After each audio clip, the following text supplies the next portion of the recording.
Sir P K Kunhalikutty കഴിഞ്ഞ ദിവസം ഒരു സ്റ്റേറ്റ്മെൻറ്റ് പറഞ്ഞിട്ടുണ്ട്. കുഞ്ഞുനാളിലുള്ള മദ്രസ വിദ്യാഭ്യാസം നിർത്തിയാൽ മുസ്ലിങ്ങൾ ഹിന്ദുക്കളെ പോലാകുമെന്ന്. അത് അദ്ദേഹം ഉദ്ദേശം എന്താണെന്ന് നമുക്കറിയില്ല. പക്ഷേ എനിക്ക് തോന്നുന്നത് മദ്രസ വിദ്യാഭ്യാസം ഇല്ലാത്ത ഒരാൾ യഥാർത്ഥ മുസ്ലിം ആവില്ല എന്നാണ് ആ പറഞ്ഞതിൻ്റെ അർത്ഥം. അതെ. അപ്പോൾ സാധാരണഗതിയിൽ പിന്നെ എന്തെന്നാ കാഫിറുകളാണല്ലോ വിഗ്രഹാരാധകന്മാരും അങ്ങനത്തെ ആൾക്കാരൊക്കെ. അപ്പോൾ അവർക്ക് തുല്യരാകും എന്നാണ് അദ്ദേഹം പറഞ്ഞതിൻ്റെ ഉദ്ദേശം. കാരണം അതിൽ സത്യമുണ്ട്. ഇപ്പോൾ മദ്രസ വിദ്യാഭ്യാസം എന്ന് പറഞ്ഞാൽ ക്യാച്ച് ദം യങ് എന്ന് പറയുന്ന പോളിസിയാണ്. കൊച്ചുകുട്ടിയായിരിക്കുമ്പോഴേ കാര്യങ്ങൾ അവരെങ്ങനെ പഠിപ്പിച്ച് കൊണ്ടുവരുന്ന കാര്യങ്ങളാണ്. ഏകദൈവത്തിൻ്റെ വിശ്വാസമുണ്ട്. പിന്നെ ഇന്നലെ ഞാൻ വീഡിയോ ഉണ്ട്, എത്ര പുതിയതാണോ പഴയതാണോ എന്ന് എനിക്കറിയില്ല. ഹിന്ദിയിലുള്ള ഒരു സംഭവം, നോർത്ത് ഇന്ത്യയിലേതാണ്. ഭൂമി കറങ്ങുന്നു എന്ന് ഈ കുട്ടി പറയുന്നു. അപ്പോൾ തന്നോട് ആരാ പറഞ്ഞെന്ന് അദ്ദേഹം ചോദിക്കുന്നു. ഈ ക്ലാസ് എടുക്കുന്ന മൗലവിയോ ഉണ്ടോ? അപ്പോൾ ഫിസിക്സ് ജിയോഗ്രഫി ക്ലാസ്സിൽ ടീച്ചർ പഠിപ്പിച്ചു. അത് തെറ്റാണ്. നമ്മളെപ്പോഴും നിൽക്കുമ്പോൾ ഇത് തിരിയണ്ടോ? ഇല്ലല്ലോ. തിരിയണ പോലെ കാണുന്നുണ്ടോ എന്നൊക്കെയാണ് ചോദിക്കുന്നത്. അപ്പോൾ ആ നിലയ്ക്ക് ചെറുപ്പം പോലെ ഇതേപോലെയുള്ള പഠനങ്ങൾ ഇവർക്ക് ഉണ്ട്. പിന്നെ ആകാശത്ത് പോയിട്ട് ചന്ദ്രനെ ഉണ്ടാക്കി മുറിച്ചു എന്നൊക്കെ ധാരാളം കഥകളുണ്ട് പ്രോഫറ്റിനെ പറ്റിയിട്ടൊക്കെ. ഈ കഥകൾ ഒരു കൊച്ചു കുട്ടിയാണെങ്കിൽ സാധാരണ രീതിയിൽ അയാൾ വിശ്വസിക്കാനുള്ള മനസ്സിൽ പതിഞ്ഞ് കയറി അങ്ങ് നിൽക്കും എല്ലാ അർത്ഥത്തിലും. മുതിർന്ന ഒരാൾക്ക് പറ്റില്ല. അപ്പോൾ അതുകൊണ്ടാണ് അവർ മദ്രസ വിദ്യാഭ്യാസത്തിന് ഇത്രയധികം പ്രാധാന്യം കൊടുക്കുന്നത്. അപ്പോൾ ചെറുപ്പം മുതൽ തന്നെ ഇത്തരത്തിലുള്ള വിദ്യാഭ്യാസം വരുമ്പോൾ എന്ത് കാര്യം ചെറുപ്പം മുതലാണ് പറഞ്ഞെങ്കിൽ അവർ വിശ്വസിക്കും. അപ്പോൾ ഞാൻ പറഞ്ഞു വന്നത്, ഇപ്പോൾ സാധാരണഗതിയിൽ ഒരു ഇസ്ലാമിക വിശ്വാസിയായിട്ടുള്ള ഒരാളും ഒരു ഹിന്ദുത്വ വിശ്വാസിയായ ഒരാളും അല്ലെങ്കിൽ ക്രൈസ്തവ വിശ്വാസിയായ ഒരാളും ഇവർക്ക് മൂന്ന് പേർക്കും നല്ല സുഹൃത്തുക്കളാവാൻ പറ്റും, പ്രൊവൈഡഡ് കോർ ഇഷ്യൂസ് ടച്ച് ചെയ്യാൻ പാടില്ല. ശരിയല്ല ഞാൻ പറഞ്ഞത്? കോർ ഇഷ്യൂസ് ടച്ച് ചെയ്യുമ്പോൾ സംഗതി മാറും. അപ്പോൾ അവിടെ കുറച്ചുകൂടി അത് ഹിന്ദുക്കൾക്ക് ആ കോർ ഇഷ്യൂല് പറഞ്ഞാലും വലിയ പ്രശ്നം വരില്ല. ഹിന്ദുവിൻ്റെ ഇത് ടോളറേഷൻ അല്ലെങ്കിൽ ടോളറൻസും ഒക്കെ ഹിന്ദുവിന് ജന്മനാലുള്ളതാണ്.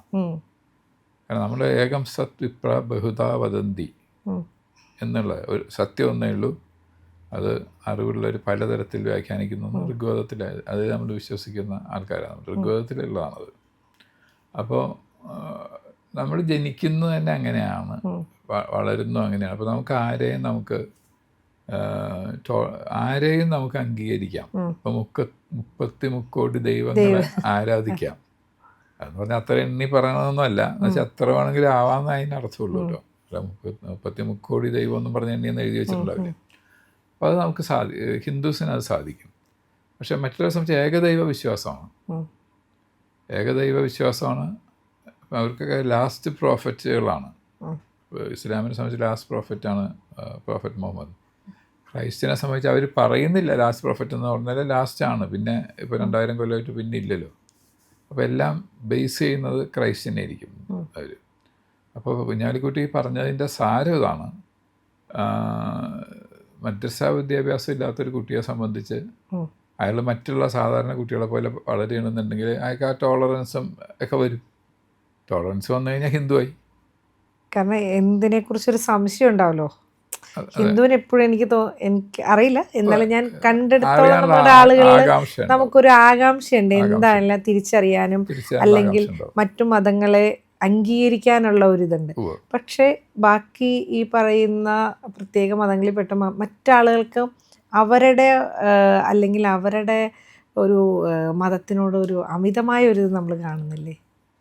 അമിതമായ ഭക്തി ആയിക്കോട്ടെ, പക്ഷെ മറ്റുള്ളവരെ ടോളറേറ്റ് ചെയ്യില്ല എന്ന് പറയുന്നിടത്താണ് പ്രശ്നം വരുന്നത്.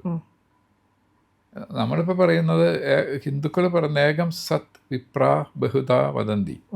സത്യം ഒന്ന്, ബുദ്ധിയുള്ളവർ അല്ലെങ്കിൽ വിജ്ഞാനമുള്ളവർ പലതരത്തിൽ വ്യാഖ്യാനിക്കുന്നു. ഇതിന് പകരം ഇത് മാത്രമാണ് ഈ പുസ്തകത്തിലുള്ളത് സത്യമുള്ളൂ. അത് സെമിറ്റിക് മതങ്ങളുടെ പ്രത്യേകത. സെമിറ്റിക് മതങ്ങൾ എന്ന് പറയുമ്പോൾ ഹിന്ദുസം ഒരിക്കലും സെമിറ്റിക് മതമല്ല. ഹിന്ദുവിന് ക്ഷേത്രത്തിൽ പോയില്ലെങ്കിലും ആരും ചോദിക്കില്ല അല്ലേ? കല്യാണം കഴിക്കാനോ അല്ലെങ്കിൽ മരിക്കുമ്പോൾ സംസ്കരിക്കാനോ ഒന്നും ചോദ്യമില്ല. ഇയാൾ എങ്ങനെയാണ് ജീവിച്ചിരുന്നതെന്നും ചോദിക്കുകയൊന്നുമില്ല. ഇപ്പം ജീവിതം ഒരു കല്യാണം കഴിക്കേണ്ട തലേദിവസം വരെ നിരീശ്വരവാദി ആയിട്ട് പ്രസംഗിച്ച് നടന്ന് നിരീശ്വരവാദം പ്രസംഗിച്ച് കവലയിൽ നിന്ന് പ്രസംഗിച്ച ആളും പിറ്റേ ദിവസം കാലത്ത് വന്ന ഏതെങ്കിലും പൂജാരി വന്ന് മാല എടുത്ത് കൊടുക്കും. താൻ ഇന്നലെ അങ്ങനെ പ്രസംഗിച്ചാലാണ് ഞാൻ പുറത്താക്കുന്ന പരിപാടിയില്ല മതത്തിൽ, പുറത്താക്കില്ല. താൻ ഇന്നലെ പ്രസംഗിച്ച ആളല്ലേ, പിന്നെ എന്തിനാ പിന്നെ ഇന്ന് താൻ കൃഷ്ണൻ്റെ അല്ലെങ്കിൽ ശ്രീനാരായണ ഗുരുവിൻ്റെ അല്ലെങ്കിൽ ചട്ടമ്പി സ്വാമിയുടെ ഗുരു എന്നിട്ട് മാരിടാൻ താൻ പറഞ്ഞത് എന്നെ കിട്ടില്ല എന്നൊരു പൂജാരിയും പറയില്ല. അതായത് പള്ളി യൂണിറ്റിലുണ്ടെങ്കിൽ മാത്രമേ കല്യാണം കഴിക്കാൻ പറ്റുള്ളൂ, അങ്ങനെയുള്ള നിബന്ധനകളില്ല. അതാണ് സെമിറ്റിക് മതങ്ങളും സെമിറ്റിക് അല്ലാത്ത ലോകത്തിൽ സെമിറ്റിക് അല്ലാത്ത ഹിന്ദുസം മാത്രമേ ഉള്ളൂ. ഇപ്പം ഇസ്ലാം, ക്രിസ്ത്യാനിറ്റി, ജുഡായിസം, പിന്നെ സൗരാഷ്ട്രനിസം, ഇപ്പോൾ നമ്മൾ പാഴ്സികൾ എന്ന് പറയുന്ന ആൾക്കാർ, അവർക്കെല്ലാം ഏകദൈവ വിശ്വാസമാണ്. പിന്നെ പാഴ്സികൾ ഭാരതത്തിൽ വന്നതിന് ശേഷം അവരുടെ ചിന്തകളിൽ ധാരാളം വ്യത്യാസം വന്നു. ജ്യൂസും ഇവിടെ വന്ന് ജീവിച്ചപ്പോൾ അവരുടെ ചിന്തകളിൽ കുറേ വ്യത്യാസം വന്നു. മറ്റുള്ളവരെ ടോളറേറ്റ് ചെയ്യാൻ അവർക്ക് വിഷമമില്ല.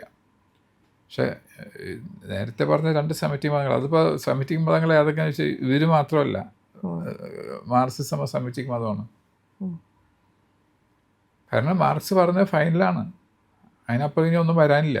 ഇനി തെറ്റാണെന്ന് നമുക്ക് തോന്നിയാലും തെറ്റാണെന്ന് പറയാൻ പാടില്ല. അപ്പോൾ അതുകൊണ്ട് ഇതെല്ലാം സെമിറ്റിക് മതങ്ങളുടെ ചിന്ത.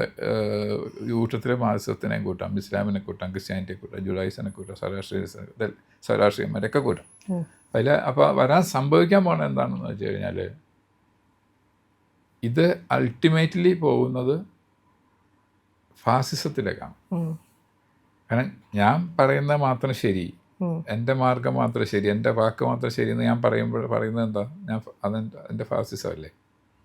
നമ്മളിത് ഇതുവരെ കണ്ടിട്ടുള്ള ഫാസിസം ലോകത്തിൽ കണ്ടിരിക്കുന്നത് എവിടെയാണ്? ഇറ്റലി, ജർമ്മനി, എമർജൻസി കാലത്ത് ഭാരതത്തിൽ ഇന്ദിരാഗാന്ധിയുടെ ഫാസിസം. ഇവിടെ കമ്മ്യൂണിസ്റ്റ് രാജ്യങ്ങളിൽ എന്നും ഫാസിസമാണല്ലോ. ക്യൂബയിൽ പ്രതിപക്ഷ നേതാവുണ്ടോ? ഇല്ല. നോർത്ത് കൊറിയയിൽ പ്രതിപക്ഷ നേതാവുണ്ടോ? ഇല്ല.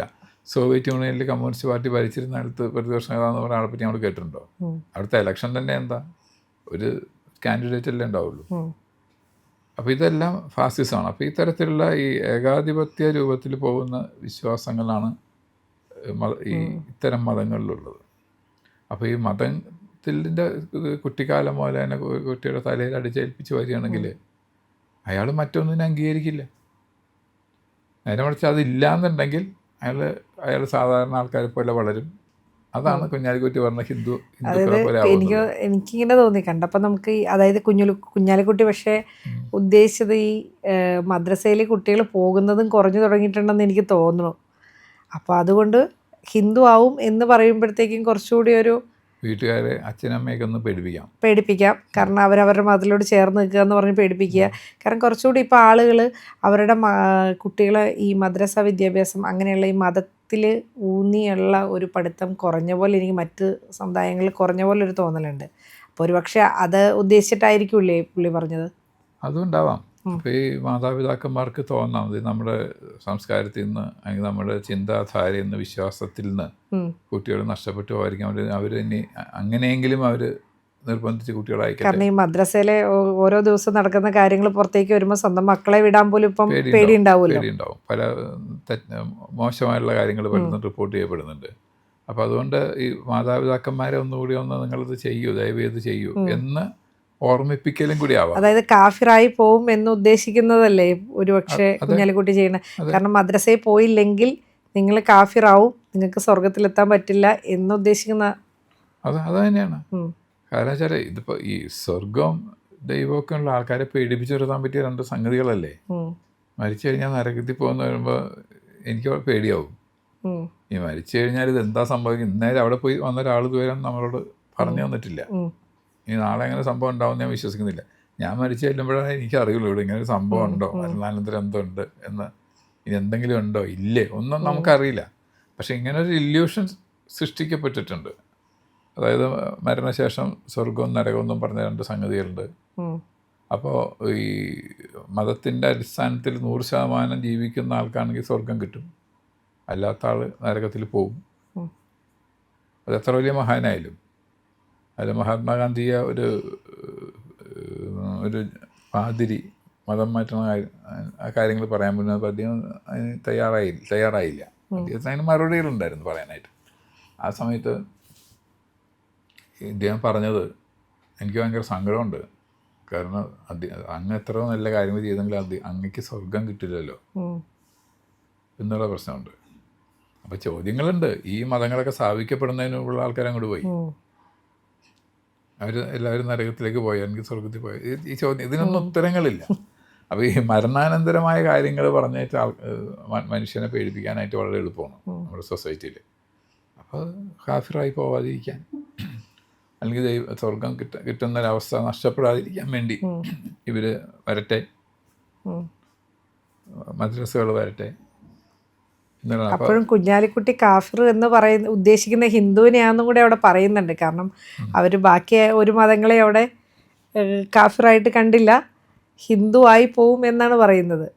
അതിന് കാരണമുണ്ട്. അത് കുഞ്ഞാലിക്കുട്ടി പൊളിറ്റീഷ്യനും കൂടിയാണ്.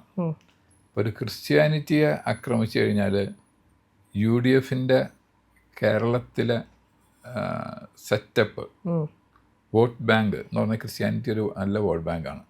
അപ്പോൾ അത് കുഞ്ഞാലിക്കുട്ടി പുതിയ ഒരാളാണ്. അത് ചർച്ചനെ തൊട്ട് കളിക്കില്ല. ഇങ്ങനെ മദ്രസയിൽ പോയില്ലെങ്കിൽ ക്രിസ്ത്യാനി ഹിന്ദു ആയി പോകുമെന്ന് പറയില്ല, ഹിന്ദു ആവുമെന്നേ പറയുള്ളൂ. കാരണം അതും ഒരു റീസണാണ്. കാരണം ഹിന്ദുവിൻ്റെ ആകുമ്പോൾ മുതുകത്ത് കയറാൻ എളുപ്പമുണ്ടല്ലോ അല്ലേ? എളുപ്പമാണ്.